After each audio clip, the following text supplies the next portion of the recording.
wa azwajihim, dan dari pasangan hidup mereka, wa dzurriyyatihim, dan dari anak cucu mereka. Innaka antal azizul hakim, sesungguhnya engkau adalah maha aziz, maha mulia, dan sesungguhnya engkau adalah maha yang bijaksana. Artinya doa ini bisa menjadikan diri kita itu pingin kumpul beserta dengan keluarga kita di surganya Allah yang bernama surga Aden. Maka dalam surat Ar-Ra'd, surat yang ke-13 ayat 20, ada karakteristik bahwasanya nanti kelak kita akan dikumpulkan beserta dengan keluarga besar kita di surganya Allah.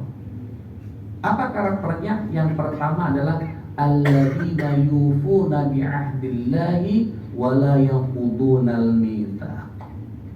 Karakter pertama adalah orang-orang yang dia itu selalu menunaikan janjinya dan tidak pernah melanggar perjanjian dengan Allah. Dulu ketika kita berada di alam arwah, sebelum kita masuk ke alam kandungan, maka Allah mengatakan kepada kita, apa yang Allah katakan, alastu bi rabbikum, apakah kalian mengakui aku adalah sebagai Tuhan kalian? Maka seluruh mengatakan, qalu bala syahidna. Ya Allah, kami bersaksi bahwasanya tiada Tuhan selain Engkau. Berarti persaksian kita pertama kali adalah ketika kita berada di alam arwah. Maka kita sudah bersaksi Allah ada sebagai Tuhan kita semuanya. Kemudian ketika kita lahir, kita diingatkan kembali dengan adzan. Yang adzan itu di situ ada ungkapan asyhadu an la ilaha illallah wa asyhadu anna muhammadar rasulullah. Kita diingatkan kembali. Maka dalam hadis Nabi dijelaskan bahwasanya setiap manusia yuladu alal fitrah. Dia manusia itu dilahirkan dalam keadaan fitrah. Apa fitrahnya manusia? Menyembah kepada Allah. Fa'abawahu, maka kedua orang tuanya lah yuhawidanihi au yunassiranihi, yang menjadikan dia orang Yahudi, yang menjadikan dia adalah orang Nasrani, yang menjadikan dia adalah orang Majusi. Artinya apa? Lingkungan itulah yang menentukan apakah kita itu masih tetap berpegang pada ajaran Allah dengan janji kita atau tidak. Maka Allah memerintahkan ketika Allah menjadikan manusia dan jin semata-mata untuk beribadah kepada Allah. Wa ma khalaqtul jinna wal insa illa liya'budun. Tidaklah aku jadikan jin dan manusia semata-mata mereka beribadah kepada Allah. Berarti tujuan dalam hidup kita secara frame besarnya ibadah kepada Allah. Apapun yang kita lakukan ketika kita niatkan ibadah, maka itu sebagai ladang ibadah dalam kehidupan kita. Kita berangkat pagi hari, pulang sore hari, kita mencari rezeki yang halal untuk memberikan nafkah kepada anak dan istri kita. Itu setiap langkah kita dihitung oleh Allah sebagai ibadah. Setiap langkah kita bisa menghapuskan dosa-dosa kita. Kenapa? Semuanya kita niatkan sebagai ibadah dalam hidup. Ya, maka orang yang pertama kali adalah dia orang yang selalu menjaga perjanjiannya. Kita selalu berdoa kepada Allah, ya muqallibal qulub tsabbit qalbi ala dinik. Wahai Zat yang membolak-balikkan hati, tetapkanlah hati kami kepada agama Engkau ya Allah. Kenapa? Bisa jadi hari ini beriman, besok tidak beriman. Maka jangan pernah kita sombong dalam kehidupan kita. Dalam salat kita selalu mengucapkan ihdinas siratal mustaqim. Ya Allah, tunjukkanlah kami ke dalam jalan yang benar. Apakah sementara ini jalan kita salah? Bukan. Apakah jalan ini sementara kita belum lurus? Bukan. Jalan kita sudah benar, jalan kita sudah lurus. Maka apa? Kita minta sama Allah agar Allah selalu berikan keistiqomahan kita di jalan Allah. Ya, maka orang yang dia itu mendapatkan jalan yang lurus dia apa? Siratal ladzina an'amta alaihim. Orang-orang yang dia engkau berikan nikmat kepadanya.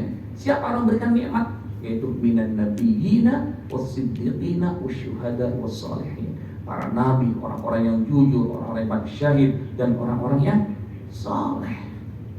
Maka selalu kita minta kepada Allah, ya Allah, hidayahmu jangan sampai lepas dalam kehidupan kami, ya Allah.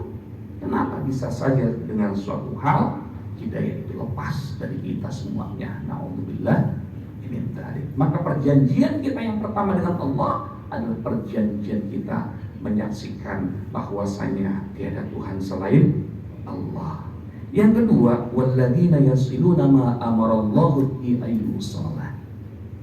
Orang-orang yang dia rajin bersilaturahmi. Ya.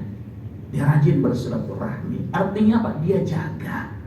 Maka dikatakan silah yang akan menyebutkan ar-rahim, tali kasih sayang. Ya. Maka ketika kita menjaga tali kasih sayang itu, apa yang diutamakan adalah dua hal. Apa? Jaga ucapan kita, jaga sikap kita. Ya.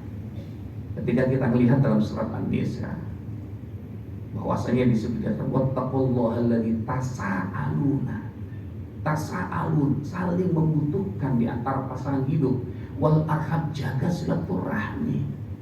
Kalau kita bermasalah dengan pasangan hidup kita mesti nggak nyaman. Kita ada masalah dengan teman sekantor kita mesti nggak enak.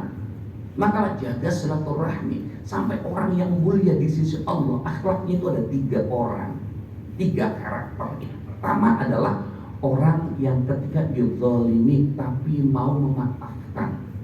Itu adalah orang yang akhlaknya luar biasa. Dizalimi tapi mau memaafkan. Ya. Kemudian siapa lagi? Yang kedua adalah orang yang dia itu diputuskan pertemanannya, kemudian dia sambungkan kembali. Ya. Ada orang memutuskan silaturahmi dengan kita berupaya untuk menyambungkan lagi. Kenapa? Karena orang silaturahmi itu sangat luar biasa. Sampai Nabi mengatakan kepada kita semuanya, man ahabba ayyusaqalahu fi rizqihi wa yunsha'alahu fi akhiri falyasil rahimahu. Barang siapa yang dia itu ingin umurnya dipanjangkan, kemudian rezekinya diluaskan, maka apa? Falyasil rahimah. Ya, maka dia selalu menjaga yaitu tali silaturahminya. Kenapa? Tali silaturahmi ini bukan hanya kita sekedar ada di dunia, tapi sampai di akhirat. Sampai hadis baginda Rasulullah SAW mengatakan bahwasanya ukubah itu siksaan yang langsung Allah kasih di dunia, apalagi di akhirat, itu adalah 2 orang. Yang pertama, dia berbuat maksiat zina. Yang kedua, orang yang memutuskan tali silaturahmi. Ya. Jadi ini adalah hal yang sangat penting. Jadi kita selalu jaga. Ya.